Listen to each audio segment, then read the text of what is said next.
Hαίrete, friends. Welcome to Classics in Color, your weekly dive into some of the ancient world's wackiest facts. I'm Mark Graves, and I've got a couple quick announcements. First off is that next week, Tuesday, 6 p.m. Eastern Time, I will be streaming the video game Hades. And I've never played this game before. I have never streamed anything before, so it's going to be an adventure. Please consider tuning in if you want to watch me struggle. Second off, now that it's summer, I'm going to have more time, so I'll be posting more content onto Patreon. And I'm going to start off with releasing some cut content. So I have a couple of videos that I made actually back at the old set with my crappy mic that I just never released. And so I'm going to be putting those up in the next couple of weeks. So again, consider checking out Patreon if you would be interested in that content. Thank you so much for your patience. Let's get started.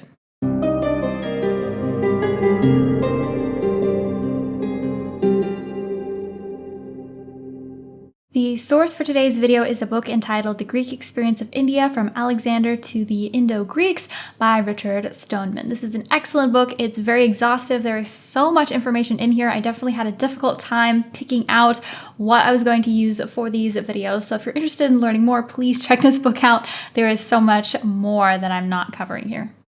Concerning the death of the philosopher Anaxarchus. For his fortitude and contentment in life, he was known as the happy man. But when he fell into the hands of Nicocreon, the tyrant of Cyprus, the latter put him to death for an insult made years earlier at a festival given by Alexander. The tyrant placed the philosopher in an enormous mortar and commanded him to be beaten to death with iron pestles. The philosopher uttered the apothegm, pound, pound the pouch containing Anaxarchus, ye pound not Anaxarchus. Nicocreon commanded his tongue to be cut out, but Anaxarchus bit it off and spat it at him. So that is a passage that I pulled straight from this book for two reasons. First off, just because it's a great opener, right? That's an amazing image of a philosopher biting off his own tongue and spitting at his adversary. It's very badass, but also very extra and very entertaining. It's a great story. And number two, I picked it because it's a good example of a problem that we're going to be dealing with for most of this video, and that is the question of influence. So Greek philosophy and Indian philosophy have a lot of similarities, and so there's this ongoing, very complicated debate as to whether or not they're influencing each other, and if they are, how much, and if they are, which direction is it going? When are the Greeks influencing the Indians, and when are the Indians influencing the Greeks? And so in this passage, when Anaxarchus bites off his tongue, there is a parallel in Indian philosophy. So apparently some Hindu ascetics also practice biting off the tongue as a form of mortification. So it's possible that he learned this trick from them. But if he was studying Indian philosophy at all, then either he somehow didn't encounter or he didn't agree with Buddhist philosophy, because he says that, yeah, you can kill my body, but my soul is going to live on. And that's definitely not a very Buddhist idea. And also, apparently, Buddha specifically bans the biting off of one's own tongue. So in this passage, even if he is being influenced by some Hindu ascetics, it's not clear. We can't pinpoint exactly what the influence is. We can't prove that that's where he got the idea. It could just be a coincidence. And we see that there are multiple philosophies and religions in India, that we can't just talk about Indian thought as this monolith any more than we can talk about Greek thought as this monolith. There are almost as many Greek philosophies as there are Greek philosophers. And so when we talk about Indian thought influencing Greek thought, it's a lot more complicated than that. And we really have to look at each individual scenario. So reincarnation is something that Indian philosophies and several Greek philosophies had in common. They both believed in this concept. And so it's something that tends to get a lot of attention. People definitely tend to wonder, I wonder if the Indians gave that idea to the Greeks. And the problem with that is that we don't have any definite proof. And also we have several other cultures in the world, like the Inuits and their tribes in West Africa and other places, that also believe in reincarnation and don't have any connection whatsoever with each other. So it's perfectly possible for two different cultures to come up with the same idea separately. So it's perfectly possible that both the Greeks and the Indians came up with this and it was just a coincidence. But we do have accounts of Greeks meeting Indians and them both sort of interacting with each other and saying, you believe that? I believe that. That's kind of neat. And so the Greeks definitely had an interest and a respect of Indian philosophy, and they recognized the similarities there. But again, it's not clear if for sure the Indians gave the idea to the Greeks. So let's take a look at a passage from an author whose name I'm going to butcher. It is Syncretism, who gives us an account of Alexander and his people encountering some Indian philosophers for the first time. On arrival in Taxila, Alexander was intrigued by a group of naked ascetics he observed in a grove outside the city, practicing various yoga postures, and sent Syncretism to interview them and find out something about them. Rebuffed by the first Indian he tried to approach, Syncretism turned to a more amiable fellow whom he calls Mondanus, the oldest and wisest of the philosophers, who expressed admiration for Alexander as a philosopher in arms and apologized for the fact that what he could impart to Syncretism through the medium of 3 interpreters would be like expecting water to flow through mud. What Syncretism managed to grasp of his teaching, as paraphrased by Strabo, is that the best teaching is that which removes pleasure and pain from the soul. Man trains the body for toil in order that his opinion may be strengthened, whereby he may put a stop to dissensions and be ready to give good advice to all, both in public and in private, and that he advised Taxiles to receive Alexander. In Strabo, Syncretism answered that Pythagoras taught such doctrines and also bade people to abstain from meat, as did also Socrates and Diogenes, and that he himself had been a pupil of Diogenes. Mondanus goes on to assert that the Greeks are sound-minded in general, but wrong in one respect, in that they prefer custom to nature, for otherwise they would not be ashamed to go naked like himself and live on frugal fare. So I should clarify that I'm a classicist, not a scholar of India, so the focus of this video is not about what the Indians were actually thinking and doing at this time period. We're more looking at what are the Greeks thinking and saying about the Indians. That's a very different thing, right? But I do still really enjoy this passage. I think it's fun to watch them compare notes and mostly respect each other, but also kind of judge each other a little bit low-key. Certainly, Alexander was impressed with these ascetics. We have a great story about him recruiting one of them to be one of his advisors. So apparently this ascetic named Calanus was interested in Alexander and wanted to give him a lesson. So he got out to this old ox hide and laid it out on the ground, and then he proceeded to walk around the edges, and no matter where he stepped on the hide, on the other side it would sort of rumple up and pop up. And so finally when he stood in the middle of the hide, the whole thing lay smooth and flat. And this was supposed to be a metaphor that would teach Alexander that if he wanted to conquer India, he needed to conquer and focus on the center. And apparently Alexander was impressed with this lesson and recruited Calanus to join his entourage and come along with him, although this disappointed the other ascetics and they shunned Calanus thereafter. But this interaction between these different religions and philosophies didn't only happen at the level of Alexander. We have some evidence of it happening on the level of just ordinary folks as well. So for example, we have a monument that a Greek man put up in India that has his Greek name on it but includes quotes from Indian scripture, and vice versa. We have a similar monument being put up in Greek that has a name that looks Indian but has a Greek script on it. So even though most of what we're looking at in this video is big name philosophers and historians and important people, it's good to note that this interchange is happening on multiple levels.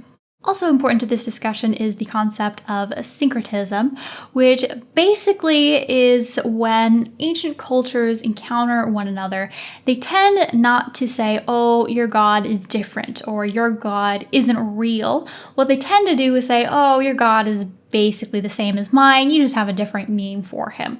And in some cases this is a good thing because it allows them to respect one another's religions, and in some cases it's a bit of a problem because if you just assume, oh, they worship Poseidon too, then you probably won't notice the differences that their god has from Poseidon and the differences that they have in worshiping him if you just sort of write it off as, oh yeah, it's the same thing as Poseidon basically. And we see the Greeks doing this with all kinds of religions religions, the Egyptians, etc.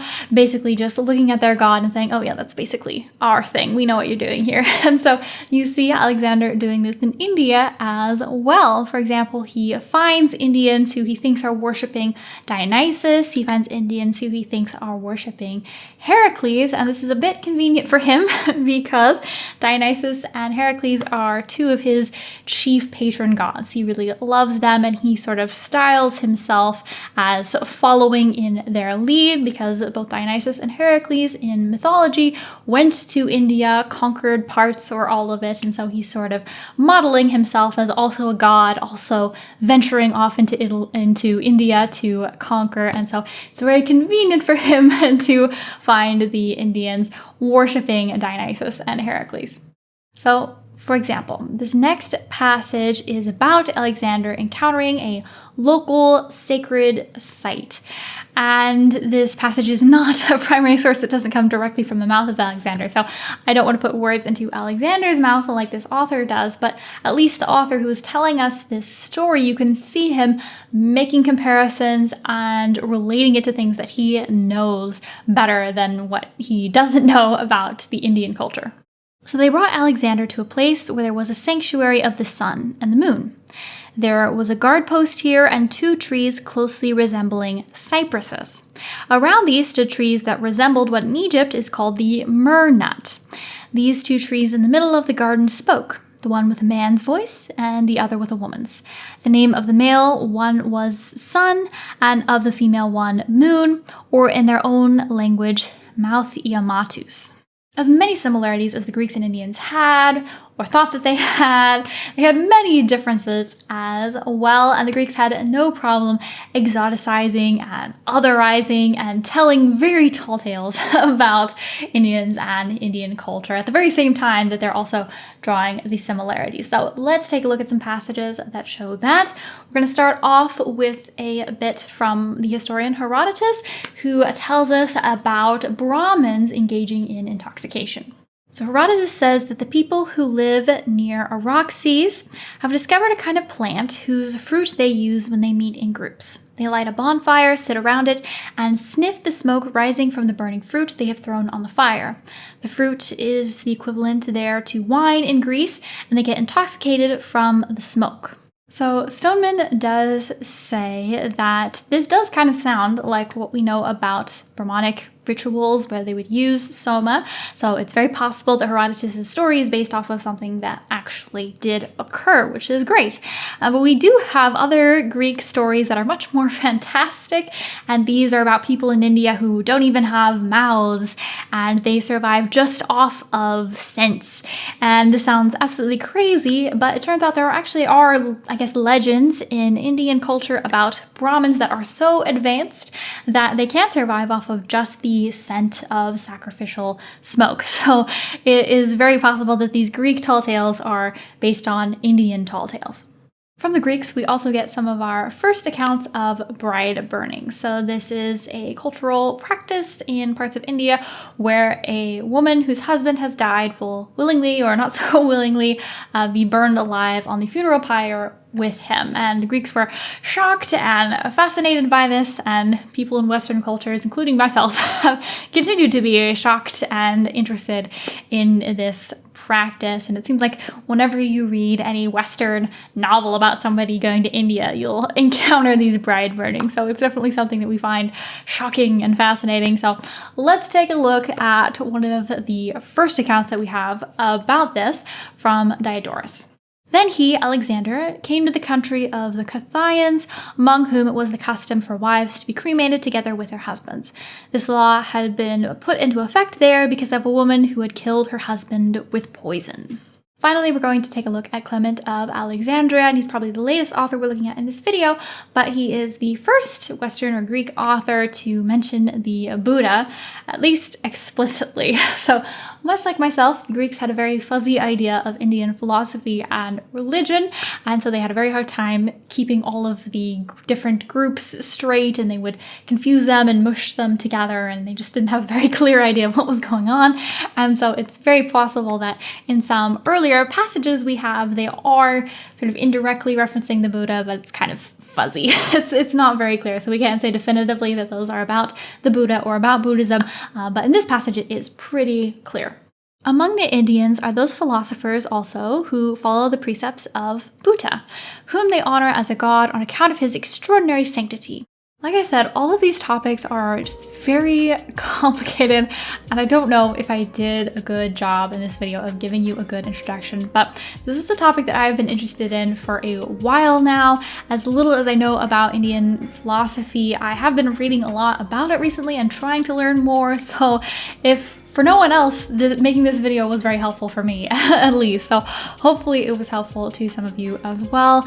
And again, please check out those Patreon and Twitch links if you're interested in any of that. Thank you all so much. Have a great day. Hαίrete.